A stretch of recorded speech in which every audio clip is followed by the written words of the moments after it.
मित्रों, इससे पहले बेताल 25वीं कहानी संग्रह की बेताल द्वारा कही गई चौथी कहानी आप लोगों को सुनाई थी। आज आप लोगों को 5वीं कहानी सुना रही हूँ।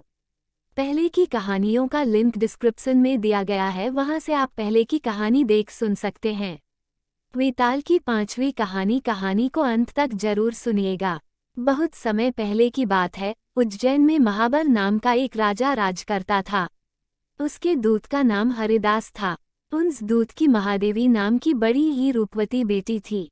जब वह विवाह के योग्य हुई तो हरिदास को उसके विवाह की बहुत चिंता होने लगी। इसी बीच राजा ने उसे एक संदेश देकर दूसरे राज्य के राजा के पास भेजा। कई दिनों के सफर के बाद हरिदास वहां पहुंचा।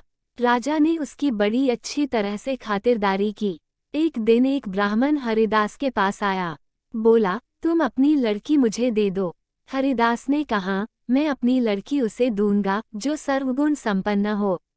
ब्राह्मण ने कहा, मेरे पास एक ऐसा रथ है जिस पर बैठकर जहां चाहो घड़ी भर में पहुंच जाओगे। हरिदास बोला, ठीक है, सवेरे उस रथ को लेकर आना।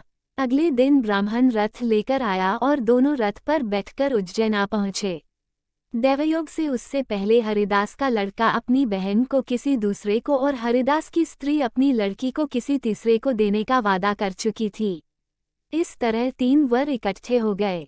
हरिदास सोचने लगा कि कन्या एक है, वह 3 हैं, क्या करे। इसी बीच एक राक्षस आया और कन्या को उठाकर विंध्याचल पहाड़ पर ले गया। तीनों वरों में एक ज्ञानी था। हरिदास ने उससे पूछा तो उसने बता दिया कि एक राक्षस लड़की को उड़ा ले गया है और वह विंध्याचल पहाड़ पर है। दूसरे ने कहा, मेरे रथ पर बैठकर चलो, जरा सी देरी में वहां पहुंच जाएंगे। तीसरा बोला, मैं शब्दवेदी तीर चलाना जानता हूँ, मैं राक्षस को मार गिराऊंगा। वे सब रथ पर चढ़कर विंध्याचल पहुंचे और राक्षस को मारकर लड़की को बचा लाए। इतना कहकर बेताल बोला, हे राजन, बताओ वह लड़की उन तीनों में से किसको मिलनी चाहिए।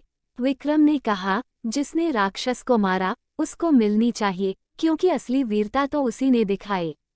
बाकी 2 ने तो मदद की।